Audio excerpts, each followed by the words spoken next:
राजस्थान का रेगिस्तान, जहां तपते सूरज की किरणें रेत के टीलों पर पड़कर सोने सा चमकती। पोखरण से कुछ ही दूरी पर बसा गांव खेतसर। गांव छोटा था, पर दिलों में विशालता। सुबह होते ही ऊंटों की घंटियों की टनटनाहट और बकरियों की मिमियाहट सुनाई देती। औरतें घड़े भरकर लौटती, उनकी चुन्नियां धूप में लहराती। बच्चे स्कूल जाने के बजाय कई बार टीलों पर दौड़ लगाते।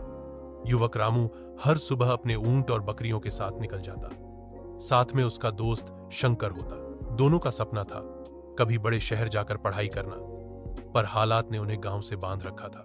रामू की दादी सावित्री गांव की सबसे बुजुर्ग और बुद्धिमान मानी जाती। लोग कहते, दादी के शब्द भविष्य बता देते हैं। वो हमेशा कहती, बेटा, यह रेत खाली नहीं है, इसमें राज छिपे हैं। यही धरती एक दिन देश का कवच बनेगी।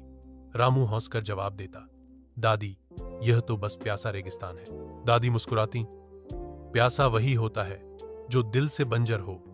यह मिट्टी मां है, समय आने पर सबको पिला देगी। एक दिन गांव की खामोशी टूटी। सुबह सुबह गांव के बाहर धूल उड़ाती कुछ गाड़ियां आईं।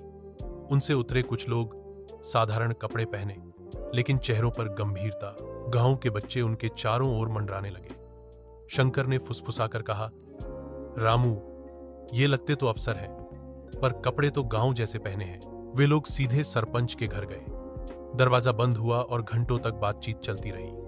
गांव वाले बाहर खड़े खड़े अटकलें लगाते रहे। कुछ ही देर में गांव के बाहर टेंट लगने लगे। गर्मियों की तपिश में कौन बाहरी लोग यहां डेरा डालेंगे, यह सबको हैरान करता था।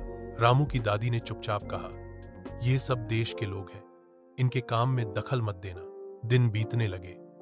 रात होते ही अजीब आवाजें आने लगी, जैसे जमीन के भीतर से गड़गड़ाहट, कभी ट्रकों के इंजन की घरघराहट, कभी लोहे के ठोकने की ध्वनि। रामू और शंकर कई बार चुपके से बाहर निकले। उन्होंने देखा, बड़े ट्रक ढके हुए बक्से लाते, मशीनें रेगिस्तान में उतरती। सैनिक गांव वालों को रोकते और कहते, इधर मत आओ। गांव में तरह तरह की अफवाहें फैल गईं। कोई कहता, यहां सोना निकाला जा रहा है।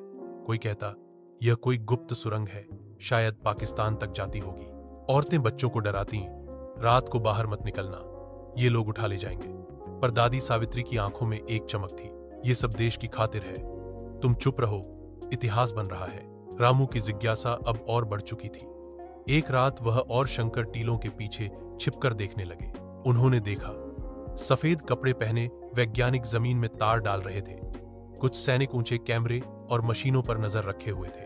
हर चेहरे पर तनाव था, जैसे कोई बड़ी परीक्षा हो। रामू फुसफुसाया, शंकर, ये तो गांव के खेतों में कुछ गाड़ रहे हैं।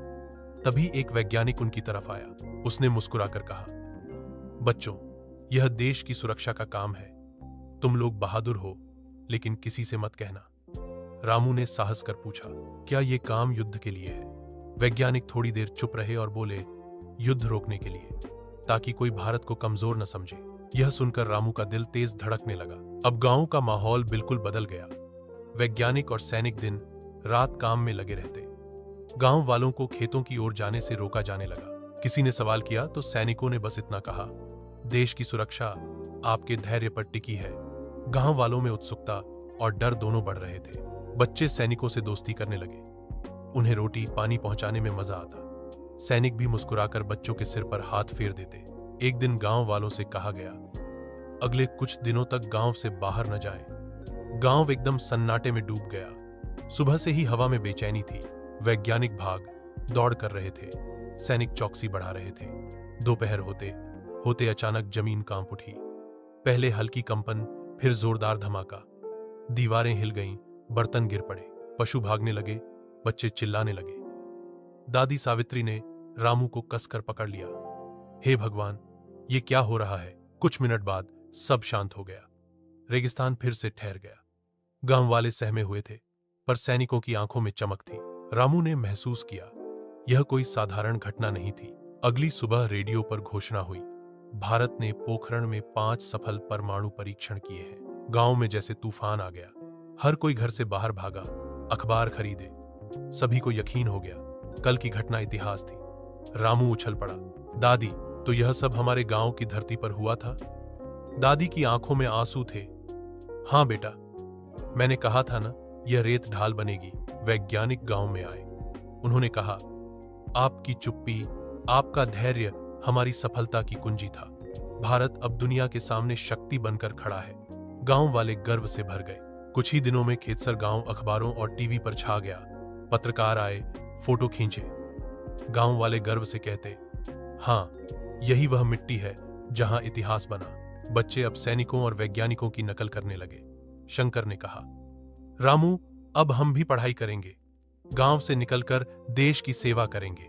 रामू ने नीम के पेड़ की ओर देखा और बोला, दादी सही कहती थीं, यह रेत बोलती है। आज इसने पूरी दुनिया को जवाब दिया है। दादी सावित्री ने आसमान की ओर हाथ जोड़ दिए। भारत अब किसी से डरने वाला नहीं। यह सिर्फ गांव की नहीं, पूरे देश की जीत है। गांव वाले राष्ट्रगान गाने लगे। रेगिस्तान की चुप्पी अब गर्व की गूंज में बदल गई। साल बीत गए। गांव खेतसर का नाम अब इतिहास की किताबों में दर्ज हो चुका था। गांव के कई बच्चे वैज्ञानिक बनने का सपना लेकर पढ़ाई करने शहर चले गए। रामू और शंकर गांव में रहकर लोगों को पढ़ने के लिए प्रेरित करने लगे। एक दिन टीवी पर समाचार आया, भारत ने चंद्रयान-2 सफलतापूर्वक चांद पर उतारा। गांव के बच्चे चिल्लाए, हमारे देश ने आसमान छू लिया। रामू मुस्कुराया और बोला, जिस मिट्टी ने पोखरण दिया, वही मिट्टी एक दिन चांद भी छुएगी। गांव के हर बच्चे की आंखों में अब नए सपने थे। रेगिस्तान की चुप्पी अब हमेशा के लिए गर्व की ध्वनि बन चुकी थी।